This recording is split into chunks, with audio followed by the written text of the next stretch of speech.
저는 고등학생 시절 작은 시골 마을로 전학을 가게 되었습니다. 조용하고 평온한 곳이었지만 그곳에는 오래된 전설이 하나 존재했습니다. 학교 뒤편 산속 깊은 곳에 오래된 우물이 있었고 그 우물에 관한 소문이 마을에 떠돌고 있었죠. 소문에 따르면 그 우물은 눈물의 우물이라고 불리는데 밤 12시가 되면 우물에서 여자 의울음소리가 들린다고 했습니다. 처음 전학 가서 그런 이야기를 들었을 때 저는 그저 어리석은 미신이라고 생각했습니다. 하지만 시간이 지나면서 이상한 일들이 벌어지기 시작했습니다. 학교에서 친구들과 늦게까지 공부를 하고 귀가하던 어느 날 기숙사로 돌아가는 길에 저는 이상한 소리를 들었습니다. 희미한 울음소리가 바람을 타고 들려왔습니다. 순간 소름이 돋았지만 바람소리와 혼동된 것이라며 애써 무시했습니다. 그러던 몇 주 뒤 같은 반 친구 중 한 명이 갑자기 실종되었습니다. 그는 늘 밝고 긍정적이었던 친구였고 주변 사람들에게도 인기가 많았습니다. 학교는 고요해지고 친구들의 얼굴에는 두려움이 가득했습니다. 그리고 얼마 지나지 않아 실종된 친구의 소식이 전해졌습니다. 친구는 저주의 우물 근처에서 발견되었고 물속에서 하얗게 질린 채로 잠들어 있는 듯한 모습이었다고 했습니다. 그 후로 저는 그 우물에 대한 호기심을 억누를 수 없었습니다. 무언가가 저를 끌어당기는 듯한 느낌이었죠. 결국 저는 밤늦게 용기를 내어 산속 우물로 가기로 결심했습니다. 한밤중 산속은 매우 어두웠고 나뭇가지가 바람에 흔들리는 소리조차 저를 긴장하게 만들었습니다. 마침내 우물에 도착했을 때 저는 알 수 없는 우환을 느꼈습니다. 우물은 낡고 버려진 것처럼 보였지만 가까이 다가가자 갑작스레 서늘한 공기가 제 주변을 감쌌습니다. 저는 우물 안을 들여다보았습니다.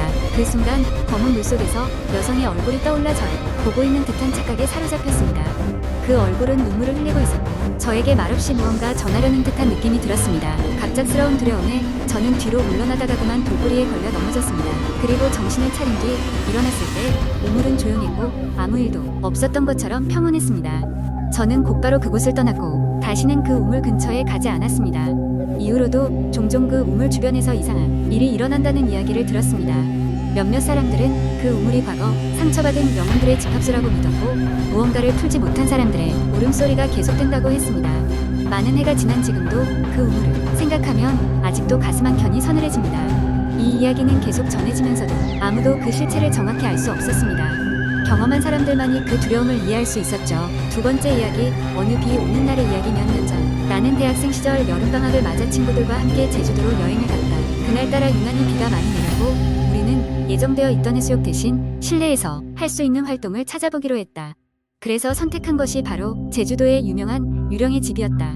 비가 내리는 으스스한 날씨에 딱 어울리는 곳이라고 생각되었다.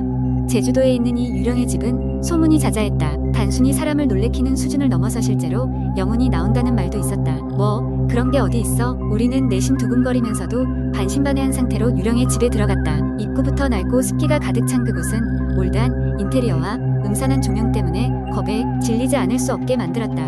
안내를 맡은 직원은 웃으며 우리를 맞이했지만 그의 눈에는 무언가 긴장감이 서려 있었다. 특별한 경험이 될 겁니다. 한 분씩 천천히 들어가 주세요. 내심 불안한 기분을 감추며 우리는 한 줄로 늘어서서 집 안으로 들어갔다. 바깥에서 들리던 빗소리조차 희미하게 들릴 정도로 집은 깊고 캄캄했다. 좁은 복도를 지나자 마주한 것은 온갖 기괴한 소품들이었다. 날카로운 소리, 습하고 차가운 공기, 그리고 가끔은 어둠 속에서 무엇인가 손끝에 닿는 기분이었다. 보통 이런 곳에서 놀랄 때에는 가짜로 만들어진 장치들이었다. 하지만 이곳의 소리와 움직임은 너무도 리얼했다. 그리고 그때 한 방에서 작은 창문이 열리며 찬 바람이 가고 불어왔다. 그 순간 친구 중 한 명인 지수가 갑자기 뒤로 넘어졌다. 모두 놀라 그를 일으켜 세우려 했지만 지수의 얼굴은 창백했고 입술은 말라 있었다. 뭔가 봤어? 저기 창문에 사람이 있었다고. 어느 누구도 창문을 본 적이 없었으므로 그의 말을 믿을 수 없었다. 그러나 불안감은 점점 커져갔다. 우린 마치 더 깊은 곳으로 빨려 들어가는 듯한 느낌이었고 출구가 점점 더 멀어지는 것만 같았다. 그렇게 한참을 걷고 또 억하며 무언가 이상하다는 느낌이 들던 찰나 등 뒤에서 닫히는 소리가 들렸다. 당황한 우리는 다시 그곳을 향해 달려갔지만 문은 이미 굳게 잠겨 있었다. 그리고 그 순간 벽에서 유령인지 실체인지 모를 음산한 기척이 느껴졌다. 고스트 촬영을 해보자. 초조한 마음에 누군가가 제안했다. 우리는 스마트폰을 꺼내 플래시를 켠 상태에서 동영상을 촬영하기 시작했다. 귀신이 잡힌다는 소문도 들어본 적이 있었고 확인하겠다는 심산이었다. 카메라를 향한 모든 것이 이상 없이 찍혔지만 동영상에는 분명히 우리가 보지 못했던 형체가 보였다. 흐릿한 형체가 우리를 조용히 지켜보고 있는 듯했다. 그 순간 모두가 비명을 질렀고 우리는 정신없이 출구를 향해 달리기 시작했다. 비명 소리와 함께 다시 비가 내렸지만 그 폭우마저 우리를 믿을 수 없는 두려움에서 보호해줄 수는 없었다. 결국 무사히 유령의 집을 빠져나왔지만 출구에 선 직원은 이상하게도 고개를 흔들며 지수를 안타까운 눈빛으로 바라보았다. 무사히 나오셨네요. 그런데 그쪽 친구, 저희 유령의 집에는 창문이 없어요. 직원의 말에 우리는 숨이 멎는 것 같았다. 정말로 창문이 없었다니. 그럼 지수가 본 것은 대체 무엇이었을까? 지수는 이후로도 그날의 일을 잊을 수 없다고 했다. 그 유령의 집에서 본 그것은 아마도 이 세상 것이 아닐 것이라고 말이다. 그날 이후로 우리는 그날의 이야기만 나오면 서로를 가볍게 웃어넘기곤 하지만 아무도 그 유령의 집에 다시 들어가겠다는 결심을 하지 못했다. 정말로 그곳은 무언가 다른 세계로부터 문이 열려있는 장소였던 걸까? 이것이 우리가 겪었던 제주도의 유령의 집 이야기다. 지금도 생각만 해도 등골이 오싹해진다. 세 번째 이야기 몇 년 전 여름, 나는 친구 3명과 함께 시골에 있는 작은 마을로 여행을 가게 되었다. 도심의 복잡한 생활에서 벗어나고자 찾아간 그곳은 푸른 논밭과 산으로 둘러싸인 조용한 마을이었다. 우리 네 친구는 어릴 적부터 자주 함께 캠핑을 다닌 사이였기에 이번 여행도 평소와 다르지 않게 가벼운 마음으로 떠났다. 도착한 첫날 우리는 마을 근처에 있는 작은 민박집에 짐을 풀고 마을을 둘러보기로 했다. 걷다 보니 오래된 폐가가 눈에 들어왔다. 벽지가 군데군데 벗겨지고 창문은 깨져 있는 그 집은 가까이에서 보면 더 으스스했다. 호기심이 발동한 우리는 그 집을 탐험해보기로 했다. 집 안은 오래된 목재 가구와 먼지로 가득했고 곳곳에 거미줄이 쳐져 있었다. 우리는 서로 장난을 치며 웃다가 2층으로 올라갔다.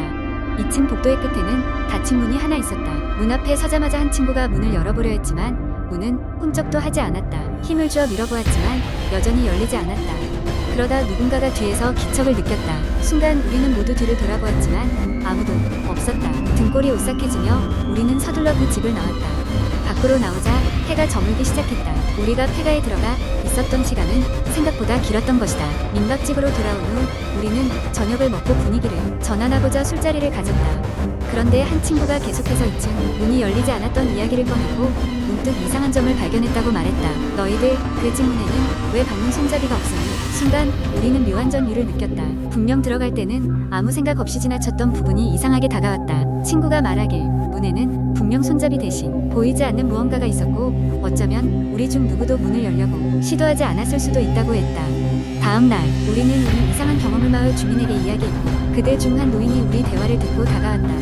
그는 오랜 시간 이 마을에 살고 있었으며 그 폐가에 얽힌 이야기를 해주었다. 그의 말에 따르면 그 집은 오래전 한 가족이 살던 곳이었으나 어느 날부터 이유를 알 수 없는 소문이 돌기 시작했다고 한다. 소문에 의하면 그 집의 2층 복도 끝 방에서는 밤마다 알 수 없는 소리가 들렸으며 얼굴도 모르는 사람이 그 방의 창문을 통해 정원을 내려다보곤 했다는 것이다. 우리는 그날 이후로 다시는 그 집에 가까이 가지 않기로 했고 나흘간의 여행을 계획보다 하루 일찍 끝내기로 했다. 마을을 떠나는 날 아침 나는 무거운 기분을 떨칠 수 없었다. 차를 몰고 마을을 벗어나면서 뒷좌석에 앉은 친구가 갑자기 소리쳤다. 저기 봐, 폐가 쪽이야. 우리는 모두 뒤를 돌아보았고 폐가의 2층 창문에는 확실히 누군가가 서 있었다. 그 순간 그 사람의 형체는 분명히 우리를 향해 손을 흔들고 있었다. 놀란 우리는 급히 고개를 돌려 앞을 보았고 차의 속도를 높였다. 마을을 벗어나 도심에 도착해서야 우리는 겨우 마음을 진정시킬 수 있었다. 이후로 우리는 그 일에 대해 더 이상 이야기하지 않기로 했다. 누구도 다시는 그 마을 근처에 가고 싶어 하지 않았고 그날의 일은 차츰 기억 속에서 잊혀갔다. 하지만 나는 가끔씩 문득 그 집의 창문에서 손을 흔들던 모습이 떠오르며 등골이 서늘해지곤 했다. 그리고 그럴 때마다 나는 아직도 어디선가 우리를 바라보고 있을 그 얼굴 없는 누군가를 떠올릴 수밖에 없었다. 네 번째 이야기, 춘천의 작은 마을에 사는 민수라는 소년이 있었습니다. 그는 여름방학을 맞아 시골 할머니 댁에 방문하게 되었습니다. 그 마을에는 모험심 강한 아이들이 좋아할 만한 낡고 오래된 저택이 있었으며 주민들은 그곳을 죽음의 집이라고 불렀습니다. 그 집에는 아무도 들어가고 싶어 하지 않았지만 민수는 친구들과 탐험하겠다며 그 집으로 향했습니다. 낮에는 친구들과 함께 집 주변을 탐색했지만 날이 어두워지자 대부분의 친구들은 하나둘 돌아가고 결국 민수와 그의 가장 친한 친구인 태우만 남게 되었습니다. 두 사람은 저녁의 어둠 속에서 집 안으로 들어가 보기로 결심했습니다. 문은 낡았고 소리가 크게 났지만 생각보다 쉽게 열렸습니다. 집 안으로 들어서자마자 차가운 공기가 두 사람을 감쌌고 먼지 냄새가 코를 찔렸습니다. 두 소녀는 랜턴을 켜고 주변을 살펴보았습니다. 곳곳에 거미줄이 쳐져 있었고 오랫동안 아무도 들지 않아 방치된 흔적이 역력했습니다. 두 사람은 계단을 올라 2층으로 향했습니다. 그런데 그때 갑자기 아래층에서 발자국 소리가 들리는 것이었습니다. 깜짝 놀란 민수와 태우는 순간 말을 잇지 못했지만 누군가 장난을 치고 있다고 생각하며 소리 나는 쪽으로 가보기로 했습니다. 하지만 1층으로 내려가 보니 아무도 없었습니다. 두 소녀는 다시 2층으로 올라가 보기로 했습니다. 이번에는 복도를 지나 가장 큰 방으로 들어갔습니다.